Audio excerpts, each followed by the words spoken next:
सरकार ने मांग मान ली और राहुल गांधी ने कहा कांग्रेस पार्टी हमारे संघर्ष की।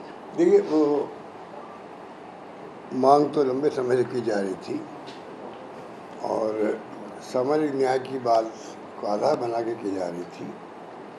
उन्होंने पार्लियामेंट के अंदर भी बाहर भी के एग्जाम्पल भी दिए कि किस प्रकार से SC ST OBC के लोग जो है उच्च पदों पे नहीं है, किसी भी में भी, ब्यूरोक्रेसी में भी या जुडिशरी में भी, किसी में नहीं है, कहीं पे भी नहीं है, मीडिया में भी नहीं है।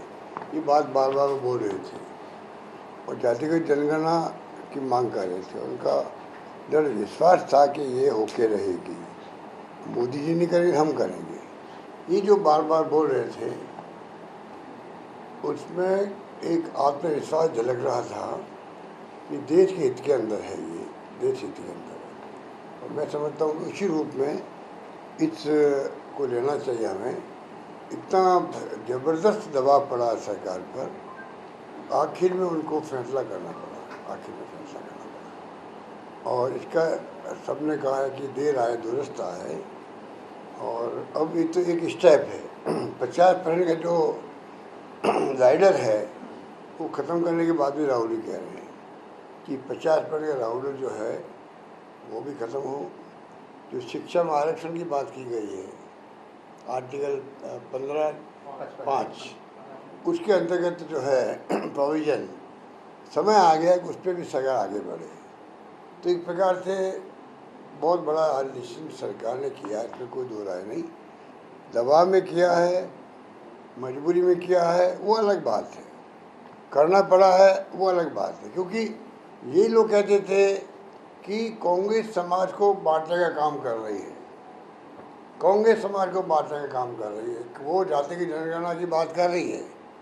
RSS भी और BJP भी लगातार कांग्रेस पे आरोप लगा रहे थे, आप जातियों को बांट रहे हो, इसलिए मांग कर रहे हो जो नहीं होने वाला है। और फिर आखिर में हो गया।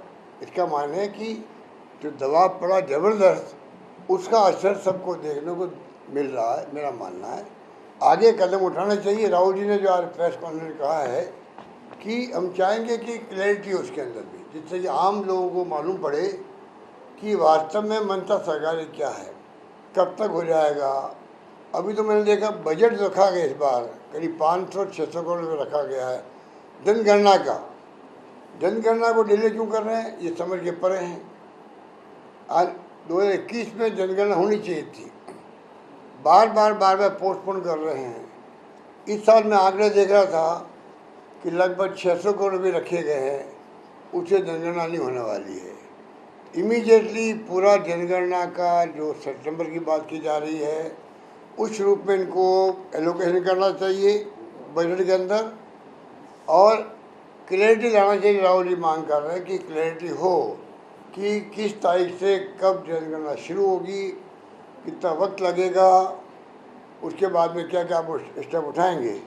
क्योंकि मेरा मानना है कि वैज्ञानिक तरीके से न्याय मिलना चाहिए। सरकार ने मांग मान ली और राहुल गांधी ने कहा कांग्रेस पार्टी हमारे संघर्ष की। देखिए, वो मांग तो लंबे समय से की जा रही थी और सामाजिक न्याय की बात को आधार बना के की जा रही थी।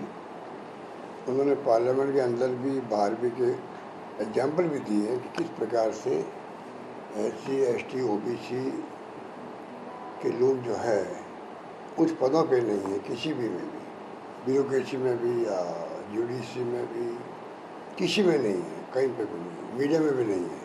ये बात बार बार वो बोल रहे थे और जातिगत जनगणना की मांग कर रहे थे। उनका दृढ़ विश्वास था कि ये होके रहेगी, मोदी जी नहीं करेंगे, हम करेंगे।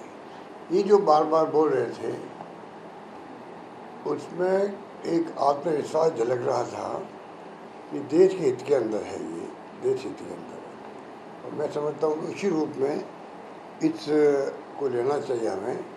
इतना ज़बरदस्त दबाव पड़ा सरकार पर, आखिर में उनको फैसला करना पड़ा, आखिर में फैसला करना पड़ा। और इसका सबने कहा है कि देर आए दुरुस्त आए।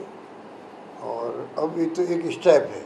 50% का जो राइडर है वो ख़त्म करने के बाद भी राहुल ही कह रहे हैं कि 50% का राउंड जो है वो भी ख़त्म हो। जो शिक्षा में आरक्षण की बात की गई है आर्टिकल 15(5) उसके अंतर्गत जो है प्रोविज़न समय आ गया कि उस पर भी सरकार आगे बढ़े। तो एक प्रकार से बहुत बड़ा डिसीजन सरकार ने किया है, इसमें कोई दो राय नहीं। दबाव में किया है, मजबूरी में किया है, वो अलग बात है। करना पड़ा है, वो अलग बात है। क्योंकि ये लोग कहते थे कि कांग्रेस समाज को बांटने का काम कर रही है, कांग्रेस समाज को बांटने का काम कर रही है, वो जाति की जनगणना की बात कर रही है। आरएसएस भी और बीजेपी भी लगातार कांग्रेस पे आरोप लगा रहे थे, आप जातियों को बांट रहे हो, इसलिए मांग कर रहे हो जो नहीं होने वाला है। और फिर आखिर में हो गया। इसका माने है कि जो दबाव पड़ा ज़बरदस्त, उसका असर सबको देखने को मिल रहा है। मेरा मानना है आगे कदम उठाना चाहिए। राहुल जी ने जो आज प्रेस कॉन्फ्रेंस में कहा है कि हम चाहेंगे कि क्लैरिटी हो उसके अंदर भी, जिससे कि आम लोगों को मालूम पड़े कि वास्तव में मनसा सरकार क्या है, कब तक हो जाएगा। अभी तो मैंने देखा बजट रखा गया इस बार करीब 500-600 करोड़ रुपये रखा गया है जनगणना का। जनगणना को डिले क्यों कर रहे हैं, ये समझ के परे हैं। आज 2021 में जनगणना होनी चाहिए थी, बार बार पोस्टपोन कर रहे हैं। इस साल मैं आंकड़े देख रहा था कि लगभग 600 करोड़ रुपये रखे गए हैं, उससे जनगणना नहीं होने वाली है। इमीडिएटली पूरा जनगणना का जो सितंबर की बात की जा रही है उस रूप में इनको एलोकेशन करना चाहिए बजट के अंदर, और क्लैरिटी लाना चाहिए। राहुल जी मांग कर रहे हैं कि क्लैरिटी हो कि किस तारीख से कब जनगणना शुरू होगी, कितना वक्त लगेगा, उसके बाद में क्या क्या स्टेप उठाएंगे। क्योंकि मेरा मानना है कि वैज्ञानिक तरीके से न्याय मिलना चाहिए।